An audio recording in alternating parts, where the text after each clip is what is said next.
All right. Hello, everyone. Hope you're having a great day. This is Frazelma Lynn. I am the Parenting 911 Coach. So it is Tuesday, a little after 11:30, but it is our time to just talk a little bit. Our topic today is three tragic mistakes when in crisis mode. What happens is all of us have different types of crises in our lives, all of us. And what happens with us as parents is we tend to either turn our emotions on the children or completely leave the children out. So, three mistakes that we don't need to make when we're in crisis mode. One is allowing our emotions to get out of control, even though there is hurt, there is pain, and there is disappointment, whatever the crisis may bring on us, we still have to realize our children need to be handled with care. They may be in crisis also based on what's going on. So we don't need to allow our emotions to get so out of control that the children cannot talk to us or get close to us or get their feelings hurt, their hearts broken again because of the things that we say when we're hurting. We also don't need to um, refuse showing any emotions. You know how we go from one extreme to the other. So we don't need to show out of control emotions, but on the other hand, we need to show some emotions.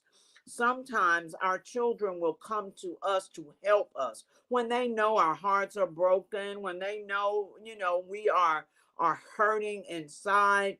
They are coming to our rescue.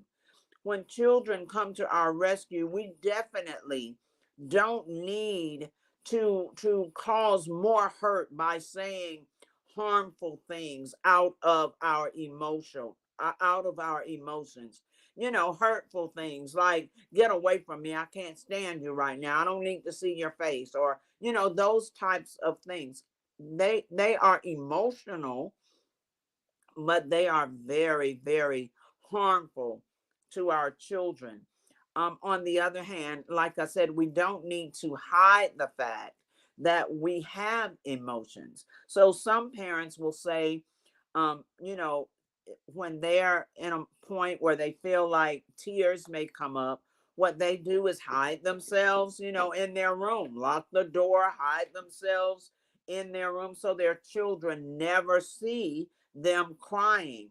Well, that's not good for the children either, because then the children don't know how to handle emotions themselves. Remember, we are their role model. They're learning all of this from us, from what we do when we are hurting, when we are in pain.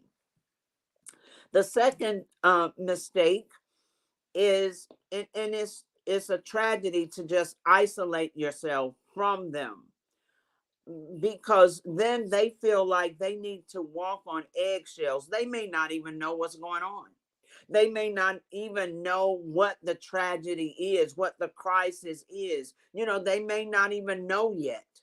But for them to be afraid to say anything, afraid to check on you, afraid to ask anything, that doesn't put them in a good place either.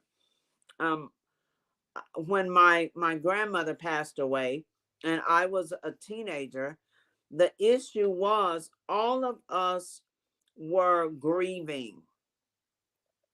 And my mom and my sister grieved in a totally different way from the way I grieved.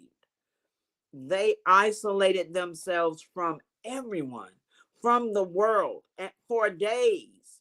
and they didn't want any conversation. Don't talk to me, don't look at me, no hugs, no encouragement, nothing. Well, that was difficult for me. I needed to talk about it. I wanted a hug. I wanted somebody to say, we're going to get through it, it's going to be okay, we're all in this together. So that was an extremely difficult time for me. The grieving was not healthy. The grieving was not in a healthy place. It actually caused me to grieve twice, because now not only is my grandmother deceased and I lived with her, but now I'm isolated from the people who I'm supposed to turn to. I'm now isolated. So be very careful isolating yourself when you're grieving. Yes, you need moments to yourself. That's not what we're saying. But for days, some people even weeks at a time will not have any direct communication with their children. That's not healthy in the grieving process. And then being vengeful, wanting to harm someone or blame someone, needing to see someone else hurt as much as you're hurting. It may be because a relationship ended. And we've talked about, don't ever put your children in the middle of that type of conflict. So being vengeful, wanting to hurt someone or get back at someone simply because you're hurting yourselves. So those are three of the tragic mistakes we make when crisis comes. Be very careful. We are the role models. We're not just the role models when things are going good in our lives. We're the role models when there is crisis, when there is tragedy. We're the role models. We're still the role models if a relationship doesn't work out, or if um, parents divorce, or if dad doesn't want to have anything to do with his children anymore, or if mom leaves and no one knows where she is. We are still modeling for our children how to get through a crisis, how to handle yourself, how to still be in control of your emotions, how to be able to move forward.